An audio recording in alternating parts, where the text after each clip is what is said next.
What a joy it is when hummingbirds visit our garden, whether it's on flowers like this bee right here or on our feeders. Either way, it's such a wonderful treat. So today we're going to take a look at 24 different flowers that are sure to get these little guys into your garden.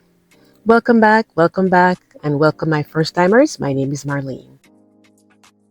We'll also go over some interesting facts about these little birds. So the first flower that we're going to be taking a look at would be hibiscus. And this one here, you can see it's pink, but it has a red nectary. That's a part that's towards the center, and that kind of pulls them, it attracts them to the center of the flower, which is where they really need to go to get the nectar that they need. This is a very tropical one right here. When we had taken a trip to the Bahamas a couple of years ago, we saw those beautiful ones. And look at this little one hiding around here, just enjoying these beautiful flowers. If you are in colder areas like my growing zone 8 or colder, then you can plant these. These are ones that will come back and they can take the cold, and some of them are as large as dinner plates. This one right here, it is very red, very, very tropical, and it really does pull them in. And that brings us to the first fact about them, is that they are attracted to red. And this is why quite often you'll see that the hummingbird feeders, that they have lots of red on them, because that definitely pulls them in. However, they do like pinks and oranges. And the most important thing for them, though, is the shape of the plant. So the second one that we're looking at right here are petunias, I should say, the shape of the flower. So even though you're seeing many different colors here for petunias, you're going to be coming to all of these because it's more about the shape of the flower than the color of the flower, because you can get down in there and get all the nectar that they need. It's going to be like a nice reservoir to hold that, what they want. These are some beautiful ones that I grew some years ago in my garden. And the thing to know about them is that they don't use their little tongues to sip like a straw or their beaks. It's more like lapping like a cat, or even like a wick in a sense. There are tiny hairs on their tongues, and that also helps them to absorb more of the nectar. So if you love petunias, it's a good one to have to get these little guys in. And as you can see, they mix very well with other flowers. You can enjoy them in hanging baskets, your flower beds, or your flower pots. So very, very versatile. On to the next one, that would be lavender. And you can see the flowers are not that large, but nevertheless, this is one of their favorites. And again, it comes down to the shape of the flower, because the little tiny flowers that you're seeing in there, you're going to go in and get all the nectar that they need from there. That's on my back patio. Same place again would be these rosemary, and I see them come time and time again. The good thing about rosemary is that it blooms multiple times throughout the year. But they're one of the earlier bloomers on my back patio, and when they're migrating up from south to north, it's going to be there to give them some of their first food sources that they'll need all of that energy to fly up. You can see how tiny they are, these flowers, but they have the right shape, so it works. And they're basically located in the Americas, from South America to the Caribbean and North America. And they fly over 1,000 miles, sometimes even 3,000 miles from south to north. Number 5 would be salvia. And they're annual salvias like these, or perennial ones like these. I've had these for maybe about 5-6 years now. And they come back in the early spring as well too.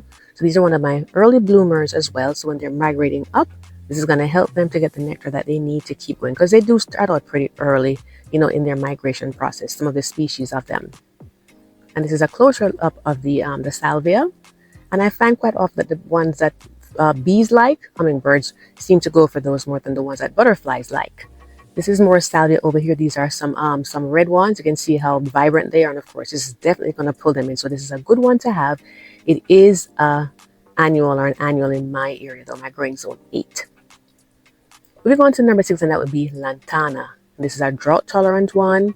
It's a cluster of tiny little flowers, and they absolutely love it. So this is a very good one. It's a short-lived perennial, so it may come back for 3 years or so.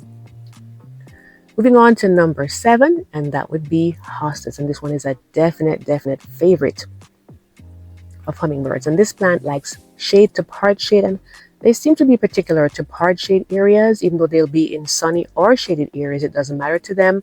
but part shaded seems to be a favorite for them. And of course, we have different varieties, many different varieties of hostas. So you have larger flowers and smaller ones, but either way, they love it.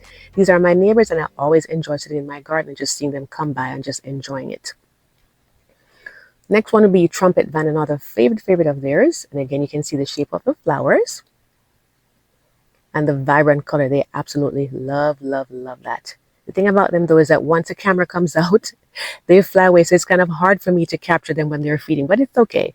And this is some that climb on the trees on our backyard, and we can spot them sometimes from a little bit of a distance, but not sharp enough for you to see them. And over here, this brings us to number 9. These are gladiolas. And as you can see, guys, how they're shaped. They have that nice conical shape. And they, there's lots of nectar in them. Of course, you have different colors. These are some that are at the side of our house. The only drawback with these is that they bloom for maybe about 3 weeks or so, and then it's over, unless you planted them in succession, and not treating them as perennials to come back every year. So another feature about them is that they actually fly in several different directions. They can go forwards, backwards, or even upside down. Aren't they amazing, guys? I just love hummingbirds. So, the gladiolas, like I said, they last for a couple weeks, but just enjoy them and keep putting other things there that they can enjoy that blooms all season long. And in this recent video, I showed you different flowers in my garden to show you that even if you're a smaller space, you can enjoy lots of flowers. So I'll put this at the end if you wanted to check that out when you're finished here. Next fun fact is that they're very territorial. Surprising for a little guy like this, right? But guys, I'm telling you, sometimes you'll see them fighting over the bird feeder because it's right by my dining room window, so I can look out and see them. So if you're placing feeders, try to have multiple feeders, and if you can put maybe 50 feet or even more between them, so they can mark their own area, because they'll perch on a tree branch and you see them just zoom right in like a fighter jet going in, and then they'll start doing their thing out there. So it's kind of fun to watch them, but just put the things in place so they don't have to do all of that. On to the next one, that would be canna lily. As you can see, guys, this one looks very tropical, those beautiful bright colors, and it's very large. So of course it's going to have a lot of nectar in there, and boy do they love this. And these do come back in my growing zone. We just cut them back lower, cover them with mulch, and they'll come back. But Renee, she's in garden 6B, and she says that if she plants them close to her house, that they still come back. So you can try them where you are. This one there is a little more tropical though. This one grows in growing zones, I'd say 10 or warmer, or sometimes 9B, Ixora. And you can see there are clusters of flowers, and they have long stalks. So it's a good way to, for them to hold the nectar in there so they can have access to it and just split from flower to flower, because they really do love that.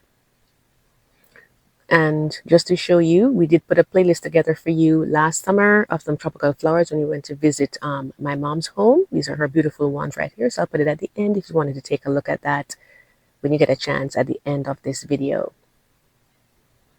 Moving on to the next one, and that would be firecracker vine, and you can see why they would love this one. The shape is just perfect for them. The color is perfect, and they have tons and tons of flowers. This one is a warmer variety though, so if you grow it in your area, it's most likely going to be an annual and not a perennial, as it is in more tropical areas. This was actually in Florida when we visited there some time ago. But you can have them and just treat them as an annual. Next thing about these cute little guys is that their wings beat 10 to 80 times per second. This is why when you look at them, sometimes you can hardly even see their wings because it's moving so fast. Next one would be butterfly weed. Even though this is really planted typically for the monarch butterflies, they love this one too.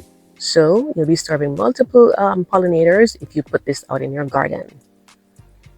Next one would be pentas, and from its shape you can see that, guys, that they're gonna love this. Vibrant colors, and they come in many different colors.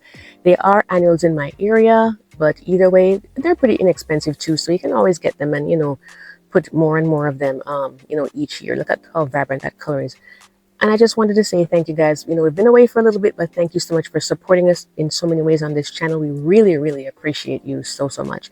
Next one would be bee balm, and this is an absolutely favorite one of them. And we have some foxglove over here, and you can see how these are shaped, and they like shade. So it's a good one to have, and it's a perennial in most areas too, so they'll come back year after year.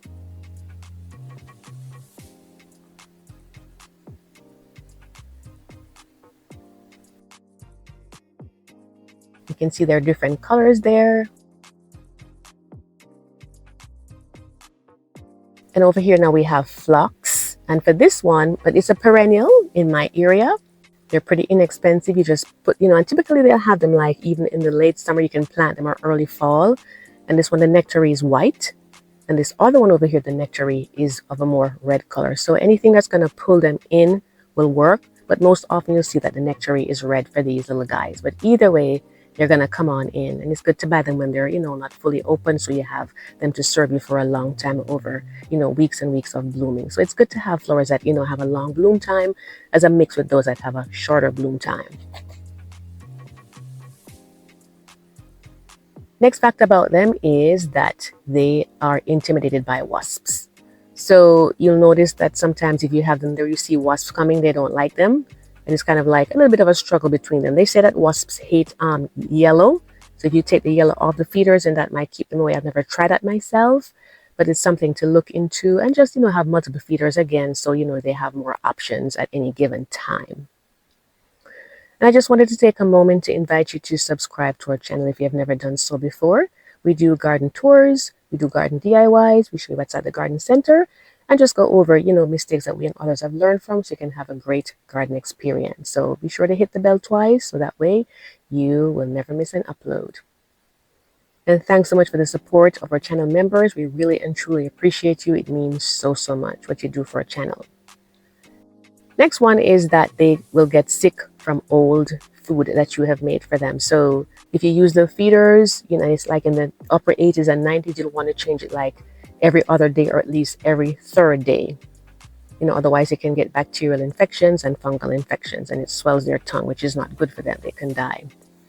It's going to be red hot poker. And as the name says, you can see exactly why it's called that, because it looks just like one of it. They are very drought tolerant. So if you have like a rock garden, here's your chance to get hummingbirds to come to your garden. And they're pretty inexpensive, and they do come back every year. They're great perennials. Beautiful color. Next one would be zinnias. That's number 19. And typically we think of butterflies when we think of zinnias, but they're clusters of flowers. Each flower head that you see is a cluster. You have the ring flowers on the outside, and you have the ones in the center. So the ones in the center are the ones that they go for because they're narrow and they can put their tongues on in there and get what they need. So zinnias are definitely out there. Look how gorgeous these colors are. I can certainly understand why they would want to come and get these. So beautiful.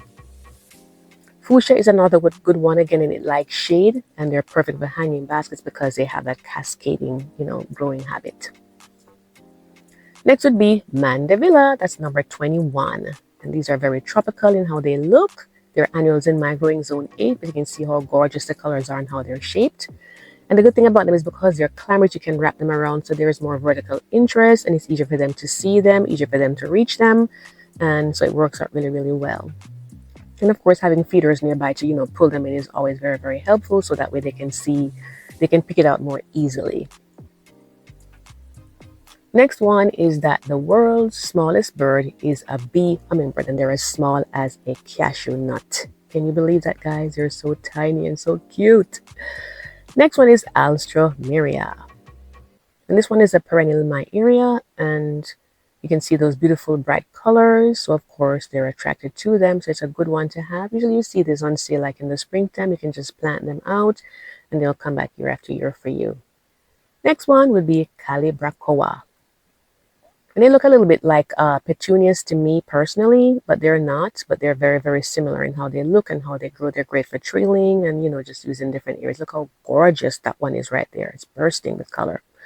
Number 24 would be Verbena. This taller variety here is their actually absolute favorite, but they also love the trailing ones too, which you can grow in like hanging baskets at the edge of your, like your flower beds, in pots and all of that. So they have many different options. So let me know which one was your favorite, guys, and I'll just go over some main takeaways from all of this. The first one is to get flowers that, if you can get reds, pinks, and oranges, it's a first choice, but that's okay if you can't get those. The next main thing is to be sure that they have the shape that, they'll go for. Funnel shaped, bell shaped, shapes like those. And to have those flowers that are, something that is blooming for long seasons of time. you mix them in. Some of them may be shorter blooming times, like these gladiolus right here, but you put them in something like petunias, pentas, mix them in, and they'll be good. And what I plan to do is to get a shepherd's hook to put it right before our kitchen window, so we can look out and see them when they come. Because right now the feeder is there, but not the flowers, so that way I can capture more images of them feeding for you, from where we're sitting. And that should make it so much easier. And for the feeders, just change your feeders as often as you can, especially when the weather is warmer. And if you can put a couple of them out in your yard, it makes it so much nicer, because that way they won't, fight over it, and it will be a little bit less, more stress-free for them. And we always want the best for them. So I wanted to take a moment to say thank you so much again to our channel members and those of you who share our videos out with fellow gardeners. And if you have never been to this channel before, we certainly hope that you will consider subscribing and hitting the notification bell twice. Hope you'll get lots of hummingbirds in your garden this season, and they'll be there right up until, early fall, when they migrate back down south. Some of them do, they overwinter though, so some of them who will hibernate, and they do what's called torpor, where they're sleeping, during the colder times, and that tends to bring their, body activity down, so they can sleep and they won't die. So some of them do stick around. So that's a final fun fact for you if you stuck around for this, this far in the video. So thank you all so much for watching. Happy gardening, enjoy your hummingbirds, and I do hope to see you in the next one. Take care.